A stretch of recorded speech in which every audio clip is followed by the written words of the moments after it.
YouTube channel te in siam to in la siam lo ni chuan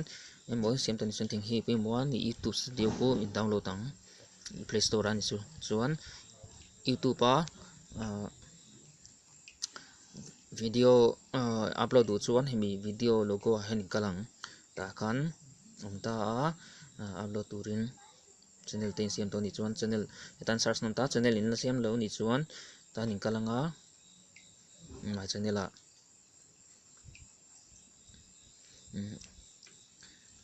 chuan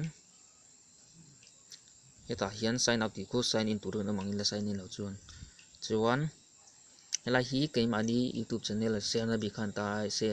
tan share me chuan heta in chente YouTube velamia te in buthon ko langa share na link in YouTube channel link kha vung thei don ni all samte in chuan hi video hom na khan ta ni ka video ho kha tan channel a chuan kan channel subscribe sak ho khan ta ni hai ti khonom to me ya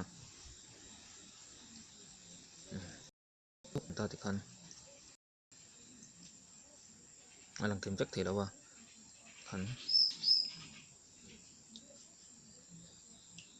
tan about that chuan hemi mars ni so pasari hi gmail ka sem tran tira YouTube ka sign in ta ma se hemi channel Mr. Ring ka khoi tran taki chu thlakhat le chan ve or zo an ta khani tling ve cham chu chon subscriber za som ni ka nei to a khami en na khani ta ni chuan ma channel a thon lu tanga setting about lo lang hi ta hian nang mani channel lemte ang khaida tu chon ta kon ko camera logo kon lu tanga change ve don ni ta hian Mr. Yang mani channel name in da du kha chuan in thak du kha chuan ta hin lu tanga pencil ang dom na kon ta kon in channel ming kha in siam ve theni chu chuan a dang kan en liang trending a hing kan lu tanga trending a ta hian live page chuna khiom ta a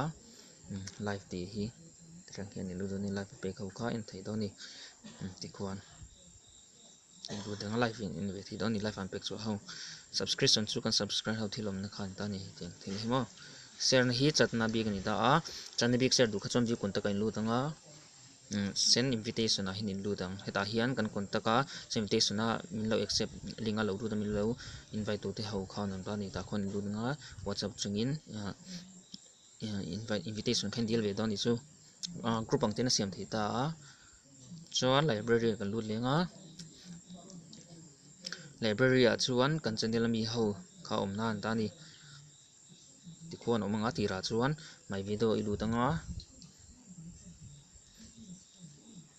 ta hian keimani ho video kom don ti hian in share ang in name in thil da phone setting ti ve chain chu chuan edit ai lu tanga in video in delete chuan delete download share in share a khon me danga video to YouTube pa in chente ngoi hi mo khan in share kol ve don ni chu link kha ha video link share na ni khati song kha tuna Mr. Ring channel in atlang pui ko ron thil thi chu chu ni kan channel te min lo thlir sak sia min lo share ko sak turin kan ron deal bokai min lo subscribe sak ni bokula like comment po kha in thei sam chen lo ti sak ve don ni in chunga Mr. Ring channel ten long thu kan ron share